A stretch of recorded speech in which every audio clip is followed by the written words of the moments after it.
గోదావరి జిల్లా గోకవరంలో సత్యసాయి తాగునీటి పథకంలో పనిచేస్తున్న కార్మికులు తమ సమస్యల పరిష్కారం కోసం మళ్లీ సమ్మెకు దిగారు. గత 7 నెలలుగా జీతాలు అందకపోవడంతో కుటుంబ పోషణ భారంగా మారిందని ఆవేదన వ్యక్తం చేశారు. పీఎఫ్, ఈఎస్ఐ వంటి చట్టబద్ద సౌకర్యాలు కూడా కల్పించడం లేదని ఆరోపించారు. పాత కాంట్రాక్టర్ బకాయి జీతాలు చెల్లించకుండా వెళ్లిపోగా కొత్త కాంట్రాక్టర్ కూడా నిర్వహణ నిధులు విడుదల చేయకపోవడంతో పరిస్థితి మరింత దిగజారిందన్నారు. దీంతో తాగునీటి పథకం నిర్వహణ పనులు దెబ్బతిని ప్రజలకు నీటి సరఫరాపై ప్రభావం పడుతోందని తెలిపారు. ప్రభుత్వం వెంటనే స్పందించి బకాయి జీతాలు చెల్లించడంతో పాటు కార్మికులకు పీఎఫ్, ఈఎస్ఐ సౌకర్యాలు కల్పించాలని డిమాండ్ చేశారు. సమస్యలు పరిష్కరించకపోతే తమ ఆందోళనను మరింత ఉధృతం చేస్తామని హెచ్చరించారు.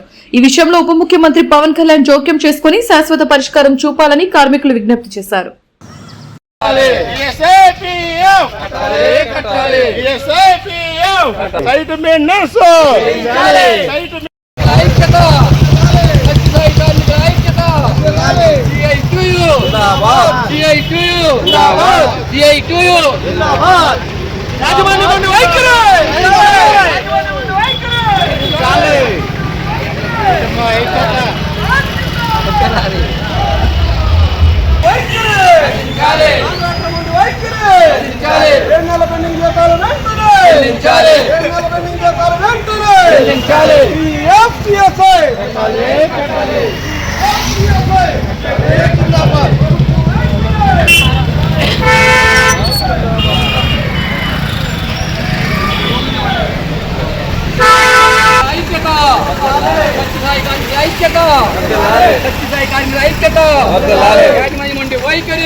యాజమాన్యం ముందు వైఖరి ప్రభుత్వం వెంటనే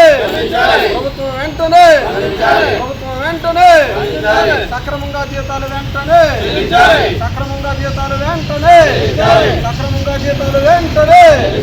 జిందాబాద్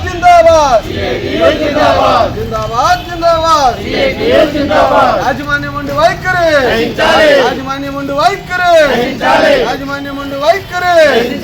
సత్సాయి కార్మికుల ఐక్యత యాజమాన్యం ముందు వైఖరి సత్యసాయి వాటర్ సప్లై ప్రాజెక్టులో గత 2006 నుంచి 52 మంది సిబ్బంది పనిచేయడం జరుగుతుంది.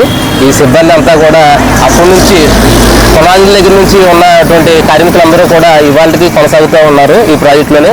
అయితే ఈ ప్రాజెక్టు నమ్ముకుని ఎంతమంది పనిచేస్తున్నప్పటికీ గతంలో చాలా మటుకు అంతా బాగానే కాలం అంతా గడిచింది. కానీ ఇప్పుడున్న పరిస్థితుల్లో మొత్తం మోటార్లన్నీ కూడా మెయింటెనెన్స్కి వచ్చేసినాయి. ఈ మోటార్ మెయింటెనెన్స్ అంతా కూడా ఇప్పుడు జిల్లా పరిషత్ నిధుల నుంచి కేటాయింపు జరగడం చేస్తుంది. అయితే ఆ జిల్లా పరిషత్ నిధులన్నీ కూడా కాంట్రాక్టులకు ఇవ్వక వాళ్ళు కూడా మాకు బిల్లు రావట్లేదు, బిల్లు వస్తేనే కానీ జీతాలు చెల్లించే పరిస్థితి లేదని చెప్పి కాంట్రాక్టులు ముఖం చాటేస్తున్న పరిస్థితి. ఈ పరిస్థితుల్లో మొత్తం అంతా కూడా మా జీవితాలన్నీ తారుమారు అయిపోయినాయి. ఎందువల్ల అంటే నెలలో వచ్చే జీతాలు అవి కూడా అరాకొర జీతాలు, ఆ జీతాలు కూడా నెలలో ఇవ్వకపోవడం వల్ల మరీ మా బతుకులు అప్పుల పాలైపోయి దుర్భర పరిస్థితి ఏర్పడిపోయింది.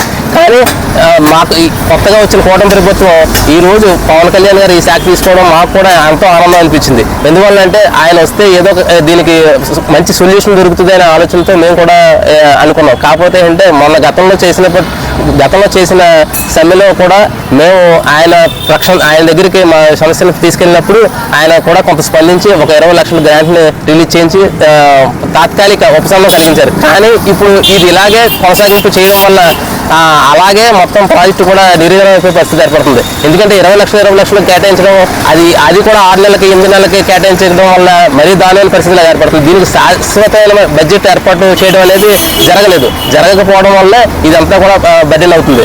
అయితే దీనికి ఇక్కడే కాదు, అనంతపురం, వెస్ట్ గోదావరి, ఈస్ట్ గోదావరి, మొత్తం పాడేరు జిల్లా, మొత్తం అన్ని 3 జిల్లాల్లోనే ఈ యొక్క ప్రాజెక్ట్ ఉంది. ఈ ప్రాజెక్టు టోటల్గా కూడా ఆ బాబా గారి ఆశయాల్ని బతికించాలంటే కనుక పవన్ కళ్యాణ్ గారు దీని మీద దృష్టి పెట్టి మొత్తం దీన్ని ప్రక్షాళన చేసి మొత్తం ఈ ప్రాజెక్టుని గవర్నమెంట్ నిర్వహిస్తేనే ఈ ప్రాజెక్టు మనుగడ అనేది కొనసాగుతుంది.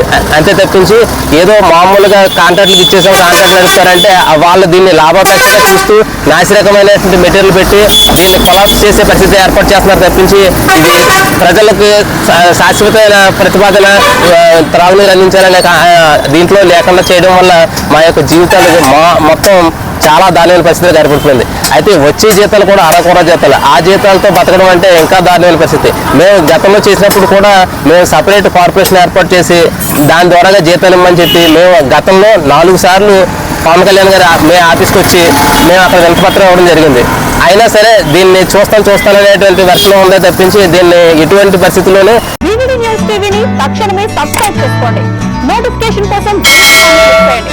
మరిన్ని అప్డేట్స్ కోసం ప్రతి ఒక్క కుటుంబానికి ఉచిత ప్రకటనలు వచ్చే విధంగా మీకోసం మీ ముందుకు వివిడి న్యూస్ టీవీని ఏపీ ఫైబర్ నందు 99వ ఛానల్ మరియు యూట్యూబ్ నందు వీక్షించెదరు.